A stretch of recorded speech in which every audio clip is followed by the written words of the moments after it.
So I'm really excited to be with all of you tonight. Thanks for having me. Before we start, I just wanted to share a little bit about my story. I don't think anyone writes on their little 5th grade form, what I want to be when I grow up is a child sexual abuse prevention coordinator, or anything really like that. Even actually, if you had talked to me 2 years ago, I would have never put anything like this on. Like, this is where I'm headed. This is what I'm going to be doing. Actually, when I was in 7th grade at the dinner table with my parents, I announced to them that I was going to join the Peace Corps, and they laughed at me. And I thought they were laughing because they thought that it was silly I wanted to join the Peace Corps. But they were laughing at me because I was pronouncing that P in Peace Corps. I think from there, I really knew that I love working with people. I love being in a real community, feeling like I'm connected to the people. We're all working towards a common goal. From there I went on and I did a bachelor's in international studies and a bachelor's in anthropology in undergrad. While I was there, I had the really tremendous opportunity to travel to West Africa and Ghana. And I think that's really what kind of like lit my travel bug a little bit. And I think when I was in Ghana, I realized that maybe I want to be in the international field, maybe I don't, but I don't know if I really have all the tools that I need to do the work that I want to do. So I went back for my master's at Arcadia in international peace and conflict resolution, which is how I wound up in Pennsylvania because I'm from northern New York originally. But I just ended up staying here. From there, I ended up interning actually at another local nonprofit in Bucks County. Some of you may have heard of the Peace Center over in Langhorne. So I interned with the Peace Center. I ended up actually working with the Peace Center for a couple of years. And then this really amazing job came along from Nova. And I applied, and I still honestly am like pinching myself to this day that I'm in this job and I'm working for Nova. Because I'm about to share with you, Nova is possibly, I think, one of the best kept secrets in Bucks County.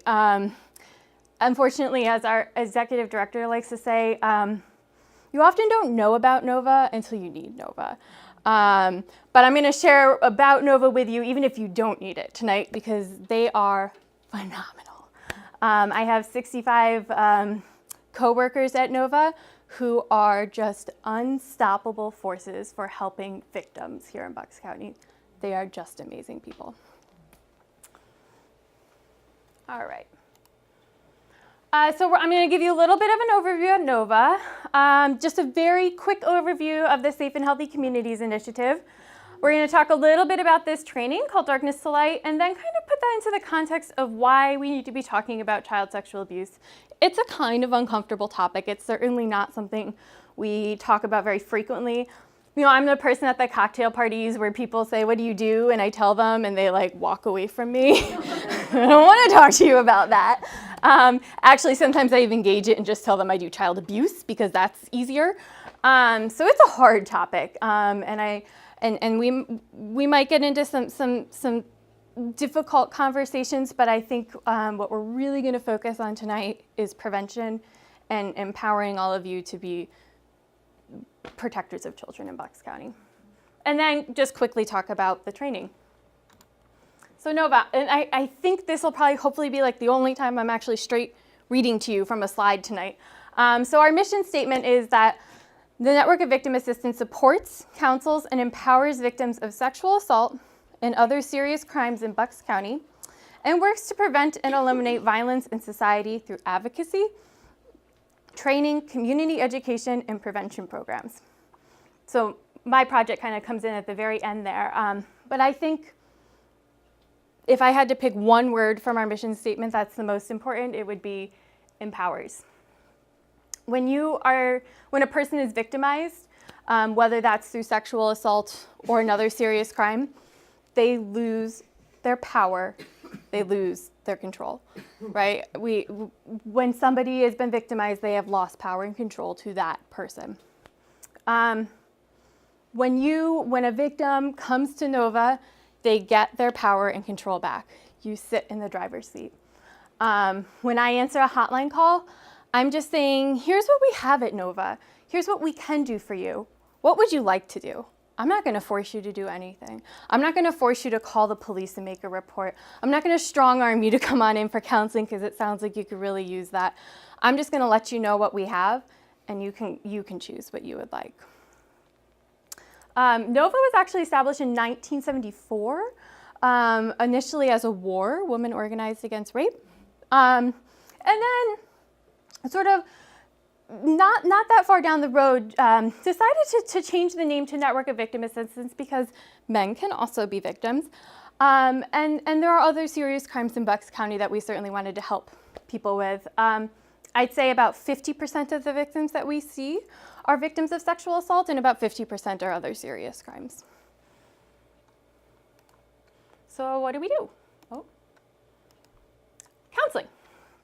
NOVA provides absolutely 100% free counseling to all victims of sexual assault or serious crime in Bucks County.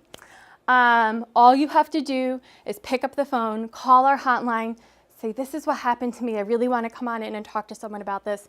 That's it. That's all you have to do. You don't have to bring your insurance. You don't have to bring the police report saying, this did happen to me, right? When you call, we believe you. And if you want to come on in for counseling, that you can absolutely do that. Advocacy. The court system, the criminal justice process is complicated. And it's not really designed to be empathetic towards victims. In fact, when you commit a crime, you've committed a crime against the state, not against the person, right? So we have our advocacy program to help victims kind of navigate that criminal justice process. So someone might call in and say, the police want to interview me, I'm really nervous. We'll send an advocate to go with you to that interview. They might say, there's a hearing coming up. I want to go, but I don't really know how to get to the courtroom and what courtroom I'm supposed to be in and where do I sit. An advocate will go with you and guide you right through the actual physical structure of a court. It might look like my perpetrator offender is currently incarcerated, but I'd like to know if they are going to be up for parole or if they're going to be moving to a different location. That NOVA advocate can keep an eye on things and let you know what's going on. They can help create victim impact statements. They can help with crime compensation. And sometimes when those parole hearings come up, our victims would like to give a statement, either advocating for the release of that person or saying, this is why I think this person needs to stay incarcerated. And then we have education and prevention. This is the department I come from, and this is my extraordinary colleague, Mary Worthington, who's been with NOVA for 19 years and has pretty much developed just about every one of our NOVA programs that we have. She is incredible. In our education and prevention department, we are kind of looking at, we have victims here in Bucks County, right? We'd like to use what they call the primary prevention model, which is, let's say we have a river and we're downstream and we're seeing all of these dead fish are washing up on the shore and we're trying to figure out what's going on and throw them back in the river and make it all better. Primary prevention says, let's go up the river and see what's happening to cause those fish to be in this state at the end of the river. So that's working with our kiddos, telling them, if you'd like to hug somebody, you need to ask for permission first, right? That's working with our middle schoolers, saying, if this is happening to you in a relationship, that's not healthy, right? And then it's going all the way up to our RAs and universities around Bucks County and saying, here's what you could look for in your dorm rooms. And then everything in between. I wish I had the numbers with you. Mary's education and prevention department reaches astonishing numbers of people. I think it's in the tens of thousands of students that she reaches every year. And then at the bottom is that hotline number I've referenced a couple times. We have a 24-hour hotline, which is currently always staffed by a sexual assault trained counselor. During the daytime, that looks like a NOVA staff member, so I myself take some hotline shifts during the month. Overnight, we have counselors that take those overnight calls. And anyone can always call this hotline, and if NOVA's not the right organization to help you, we will find the number of who can help you. We also have some additional services and special projects. We house KKIT, which is the Keystone Crisis Intervention Team. They are an organization of volunteers from around the state who are often deployed in the event of some sort of tragedy in a community. Let's say there was a bank robbery or a mass shooting. KKIT will go and be on the ground with the first responders to that, debriefing them afterwards and kind of trying to eliminate some of that trauma that might happen down the road. We have BCAT, which is the Bucks Coalition Against Trafficking. Where we sit as Bucks County, physically, our location, we tend to kind of actually be a hub for human trafficking, sitting right on that 95 corridor. So BCAT is this amazing coalition of people who are working to prevent trafficking here in Bucks County. This one we don't have a little logo for, but this is representative of our SANE program, which is Sexual Assault Nurse Examiner. We have different permissions with each of the hospitals here in the county. We have our own trained sexual assault nurse examiners. So if we get a hotline call and somebody sounds as though they are willing to have a SANE exam and are able to, they can go to a local hospital here in Bucks County, and one of our SANE nurses has privileges at that hospital and can then go and conduct that SANE exam for that person. Alongside that, we also send out a NOVA advocate to just kind of be there with that person as well. And then we have the Bucks County CAC, the Children's Advocacy Center. We actually have 3 of these located throughout the county. One's here in Perkasie, one's in Jamison, and one's in Fairless Hills. This is kind of the behind-the-scenes part of Childline that you don't see unless you're maybe involved with NOVA or the CAC. This is what happens after a Childline report is made, and we need to talk to that child and figure out what might be going on for them. They can come on into our CAC. It's this really lovely, welcoming, child-friendly environment. They walk into a lobby that's just full of toys for them. And then we have these really excellent trained forensic interviewers who are trained in how to ask questions of children to get to the heart of what may be happening for that child without damaging their story in any way. Because as I think we've seen play out many times, and we will continue to see, it's really hard to prove cases of child sexual abuse or any kind of abuse. So we have to do it in a really specific way to kind of increase the odds of having any success for litigation. So we have our Children's Advocacy Centers, BCAT, KKIT, SANE, and we have this project, the Safe and Healthy Communities Initiative. This is a new project that just started in January. Bucks County is actually one of only 4 counties in all of Pennsylvania that is taking this on right now. As a result of the gross mishandling of the Jerry Sandusky case at Penn State, the National Collegiate Association fined Penn State $120 million. That got shuffled over to a government body in Pennsylvania, who is now sitting on this pool of money and saying, what are we going to do with this? It seems pretty natural that we're going to use that money to protect children. So they put out a request for proposals. Counties were allowed to apply. And Bucks County, our county commissioners, our Department of Human Services and Housing, actually applied for this grant and received it because NOVA is tremendous and their reputation really precedes itself. So Bucks County, York County, Chester County, and then out west, Somerset and Cambria have kind of combined counties to make one project. And we are all currently working on the Safe and Healthy Communities Initiative. There are 3 parts. I'm not going to talk about 2 of them too much tonight. One of them is going to be working with parents in Bucks County who have General Protective Services designations, giving them some extra wraparound services, really working with parents to help them identify that what child sexual abuse might look like in their communities and their homes. One thing we know is children who come from families with that GPS status are more vulnerable children. The second of which actually starts on Monday. It is the Safe Touches program. It's what we call personal safety program for 2nd graders. And through the grant, we'll be bringing it to every 2nd grade classroom in the county over this school year and next. And then there is the darkness to light training. Okay. All right. Well, this is just, we're talking about what the program is actually designed to affect. There we go. There you go. Thank you. All right, 3 components designed to affect. Thank you.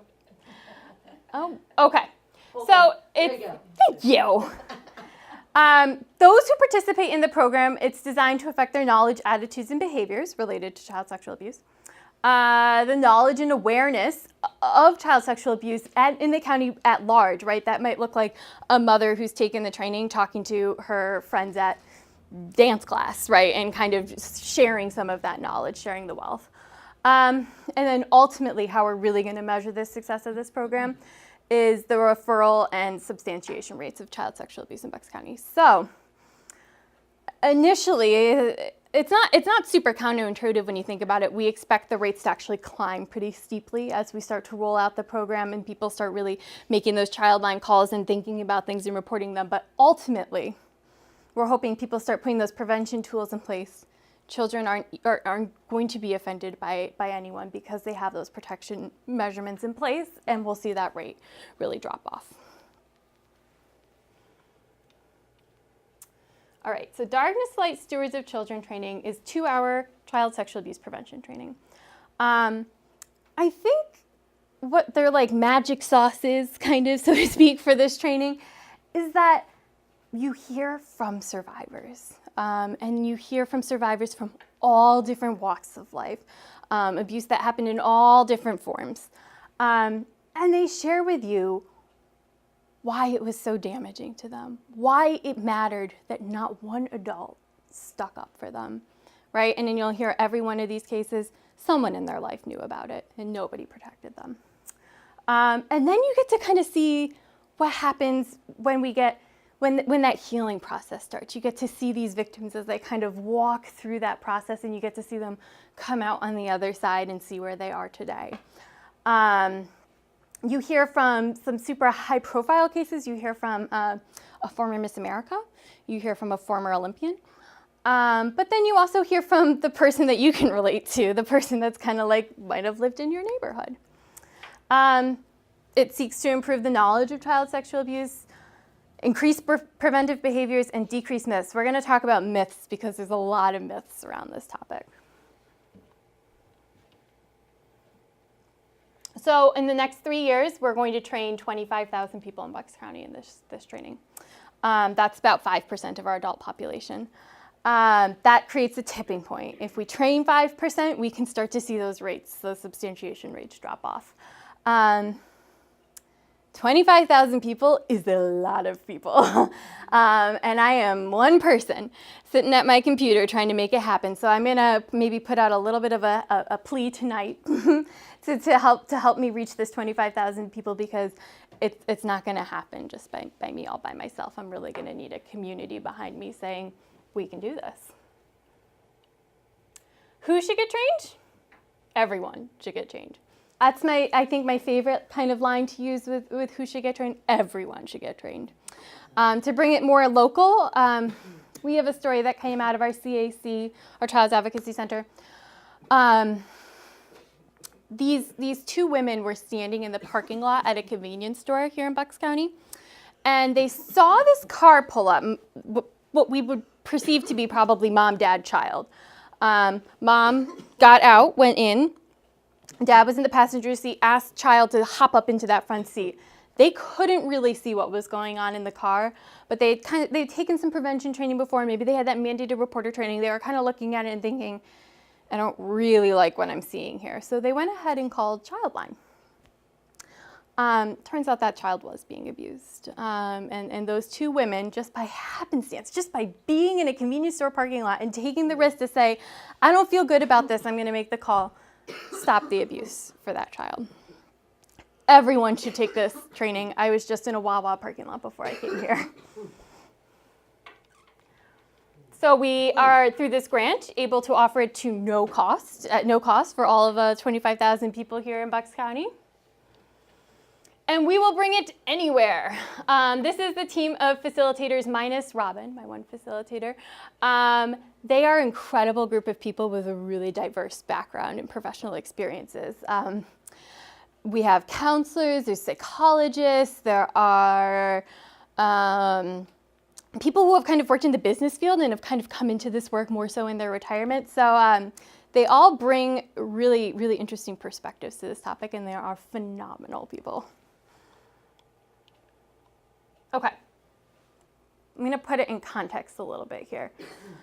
1 in 10 children will be sexually abused before their 18th birthday. 1 in 10. That's 20%. I think if I asked you right now to think of 10 children in your life that you know, you could do that pretty easily, right? It's a staggering statistic. I personally think that the reason we're here today at 1 in 10 is because we don't like to talk about this topic. It makes us really uncomfortable. So how can we do anything about it if we can't even talk about it? Oh. Just to put it into the context of Bucks County, in 2016, there were a little over 1,500 investigated cases of child sexual abuse in Bucks County. What we know about that statistic is the vast majority of children will never disclose the abuse in their lives. So we're looking at maybe somewhere like 60 to 80% of the cases from 2016 went undisclosed, unreported. So we're really looking at the tip of the iceberg when we look at that statistic. The man in the white van at the park who's giving you candy. That is it, right? That is who we got to watch out for, that person in the white van. Without fail, that is what children will tell us.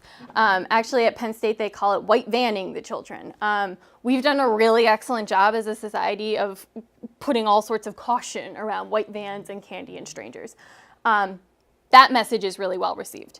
Unfortunately, it's one of the largest myths when it comes to this subject. Oh, there's my little no.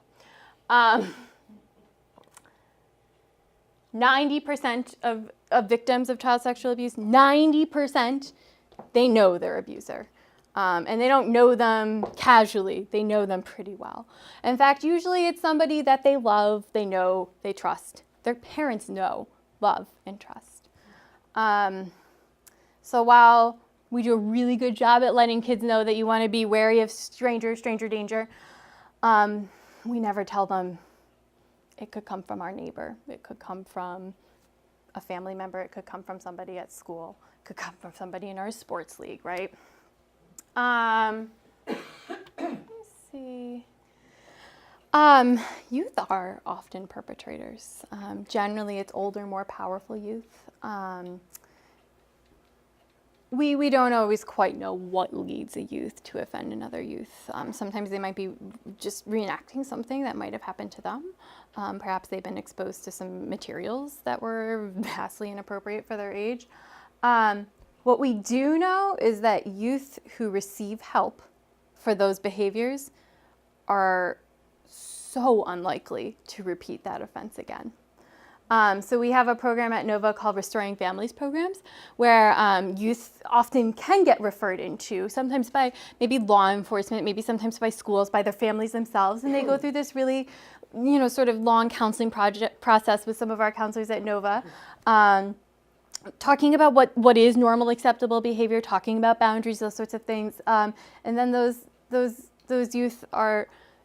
I wish I, again, had the statistic for you. They are really unlikely to repeat that abuse again. So I think sometimes while it's hard to recognize that this behavior could be coming from youth, the somewhat silver lining here is that if we can get those children some help, some counseling, some support, then they're most likely going to be on track to have a healthy, normal adulthood. Perpetrators and offenders are master manipulators. They're not looking to be that creepy guy with the trench coat on the corner, right? That's pretty suspicious. All of our red flags are going to go up on that person. They are the person that is, or they aim to be, above suspicion. I don't even believe you're telling me this happened to you, because that person, they would never do that. They love kids. They're such a great person, right? It is their goal to be the person you would least suspect and the person that you would not believe would be capable of it, even when you hear disclosures. Most perpetrators, especially those who have had maybe like hundreds of victims, when the time they finally are arrested, it's usually not the first time it was reported, right? Usually it's been reported numerous times, but because that person is above the levels of suspicion, maybe it never really got acted on.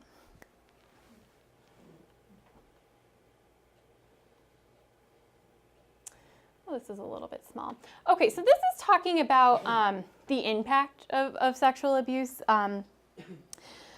Children who are sexually abused are 3 times more likely to abuse drug and alcohol, 2 times more likely to drop out of school. They can suffer the long-term consequences of PTSD. A whole host of other, sort of behaviors or consequences that might be more unique to the person. I think you're up now.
And this is something really hard that we have to tell children in schools when we work with them on personal safety.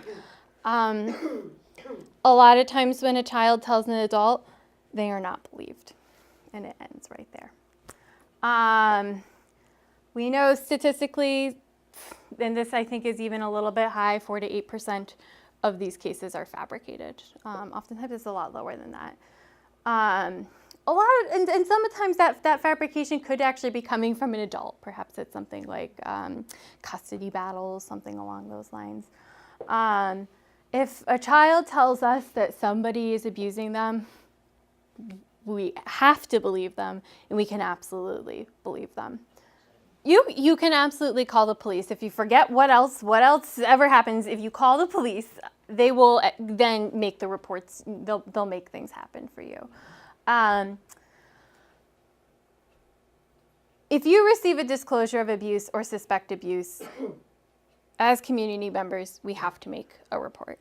Whether that feels uncomfortable to us, whether that feels risky, that we're gonna lose a relationship, lose a friendship over it. Because if you don't make that report, that child's not gonna make the report. So we have to do it for them. And it can be risky, and I think that's really kind of what keeps us from making those reports. What if I'm wrong, right? What if I'm wrong? If you make a report, it does not mean that law enforcement then descends upon the house and arrests that person immediately, right? It doesn't work that way. All you're really doing when you make a report is saying, I noticed something, or I even heard something. I'm asking for a professional service from the county to follow up on this and just check it out and see what's going on. Office of Children and Youth in Bucks County. The Office of Children and Youth, exactly. So depending on who the perpetrator is, it gets separated out. Sometimes it might go to law enforcement. Oftentimes it'll go to Children and Youth, CYS. And that social worker will follow up with that report that you make within 24 hours. And generally what that looks like is following up with the family and just trying to figure out what's going on, get some more context for things. Sometimes from there, a case might be closed immediately. Right? So if you had suspicions, or you heard something that was a little off, but then there's some explanations. This is, okay, then maybe the idea here is that if we reported something that really wasn't happening, it's going to just end right there, right? And so, no, that person's not getting hauled into the police station for interviews or anything. Just someone's going to kind of come out and check things up. Sometimes they do want to bring that child into the CAC and have a forensic interview with them. I am a mandated reporter, so I'm mandated by law to report any disclosures, any suspicions, that sort of thing. You do not have to be a mandated reporter to make a report. If you are not a mandated reporter, you are a permissive reporter. That means you can still call Childline and make a report. There's a little bit of a difference here. As a mandated reporter, I have the protections of anonymity. When I make a report, and CYS goes out to a house, they're not saying, Grace Wheeler reported you, right? It's someone, it's anonymous, right?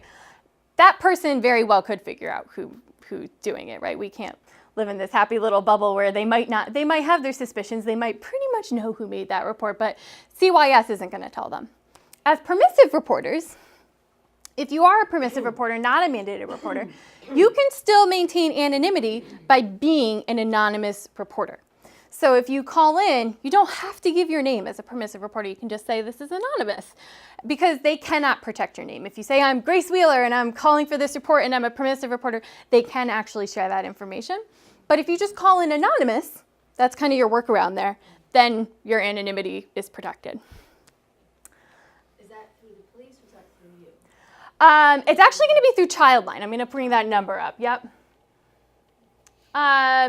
Just really quickly, the minimal facts interview. I think sometimes we want to get all the details. What happened? Tell me everything. Children are a little bit different from adults in a lot of ways, but in one really major way, if we ask a child to tell us something, give us all the details, and then we bring them here. Okay, give this person all the details. Okay, bring them over here. Give this person all the details. A, you're asking them to tell a story that is probably really challenging for them to tell.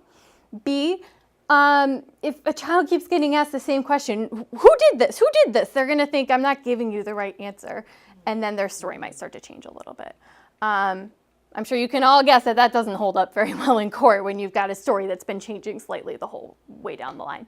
So what we really want to do is get enough information to just make a report so that CYS kind of knows the bare bones and they'll fill it in from there, right? The kind of the who, maybe the when, maybe a little bit of what, but we're not really asking for the full story. We don't have to call the Childline and give them the point by point by point. They will fill it in for you. They really just need enough information to identify and find that child.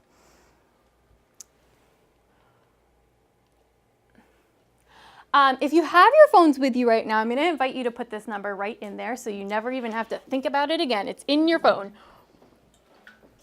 This is the Pennsylvania Childline number. You can call the police. If you forget what else to do, just call the police. That's totally fine. They will sort it all out. But these are the people that, if you can remember, if you have the number on you, these are the folks to call with a report. If you are a mandated reporter, if we have any mandated reporters in the room, you can also make that report online.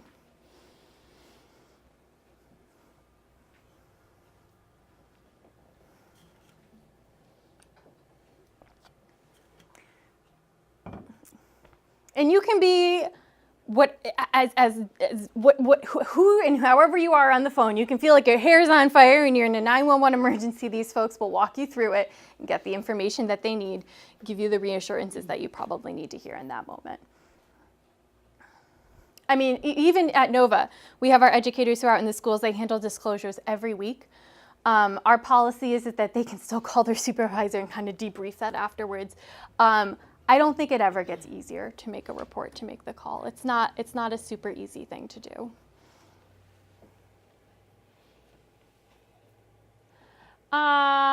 Before we get to questions, I'm just going to go back here. So I think I wanted to give you guys all some information on child sexual abuse and the why for why it's so important, the why for even though it's kind of uncomfortable and a little bit of a hard topic, we still have to engage with it. The Darkness to Light training itself is 2 hours, and like I said, 25,000 people in Bucks County. When you come, you get your own little workbook that you work on a little bit in the training, but you also get to take it home with you. What it generally looks like is about a 35-minute video led by some facilitator discussion afterwards, another 35-minute video, and some more facilitator discussion afterwards. Kind of working through this workbook, but of course this is a lot. We don't hit on every page in here in one training. I want to invite every one of you to join us at one of these trainings. I posted the next open one that's close-ish to here, so that you all could have the time, the date, the place. It's going to be Monday, October 15th at the Quakertown Library. We hold regular open trainings throughout the community, though, so if this doesn't work for you, if you're still interested in attending a training, I have a clipboard up front if you wanted to just jot down your email. I have kind of a list of emails where I send out, here's the next batch that are booked, that sort of thing, so that people can find really what works for them. I also left these up front. This is kind of the scaffolding for the training itself. You work through the 5 steps. The first is learning the facts, which I think is kind of really what we did tonight. Then the second step I think is really important. It's minimizing opportunity. What are the things that we can put in place that are going to make it less likely for a child to be offended? We tell our children to put on our bike helmets, right? Buckle their seatbelt. They learn stop, drop, and roll, right? And these are things that you would think would be pretty scary for children, right? But when we kind of put them in the context of this is just what we do to keep ourselves safe, it's not so scary. It's the same thing. You know, I have a facilitator who has a policy that we don't go into our neighbor's house all by ourselves, one-on-one with that neighbor. That's just the rule. It has nothing to do with our neighbor. We think she's a really lovely person. I'm sure she has no intent to harm our child, but that's our family policy. We're just not one-on-one with our neighbors alone in their house. Simple as that. You're not casting dispersions on anyone because it applies to everyone. The third is to talk about it. Children who have had conversations with their parents about unsafe touches, about their body parts, are less likely to be abused. Perpetrators look at them and think, somebody's taken the time to have a conversation with this child, they're probably going to disclose, right? Recognizing the signs, child sexual abuse is often sort of emotional and social signs rather than physical signs, so sometimes we have to tease those apart a little bit more. And then 5, reacting responsibly, kind of what we just did there. What do we do if we suspect something or get a disclosure? So I'm going to leave these up front. If anyone wants to take these, my email is on the little sticker on the back too. I also brought these and left them up front. It has a little bit kind of that beginning what I was talking about with Nova, but I think most importantly it has a little hotline number right here. This is a tough topic that you all just went through with me tonight. If this brought up anything for you, if you find yourself really kind of just maybe tonight, the next days, weeks, months, wanting to just chat with someone about something or answer a question, or maybe it triggered something and you'd like to think about counseling, you can always give that hotline number a call. So that's there for you as well. Or if you know of someone who might want that hotline number, it's really sweet. We always give it to the children in schools. And we once had a child bring it home for his father and said, Dad, I really think you need to call this number. So you can also give the number out freely. The last thing I brought are these postcards. They are a little bit of information on the training. And again, my email, my all-important email. I'm going to give one out to all of you. What I'd like you to maybe think about doing is jotting down, and if you don't have a pen, I brought some, this information, Quakertown Library, the date, the time, or just a personal note. Think of someone that you can think of in your life, in your community, who might benefit from taking this training, who might learn something, and if you want to give it to them the next time you see them, and maybe they can just stick it on their fridge or stick it in their pocketbook and it gets unearthed in 5 months, that sort of thing. If you know of someone who you think you'd like to pass the word along to, that would be really great.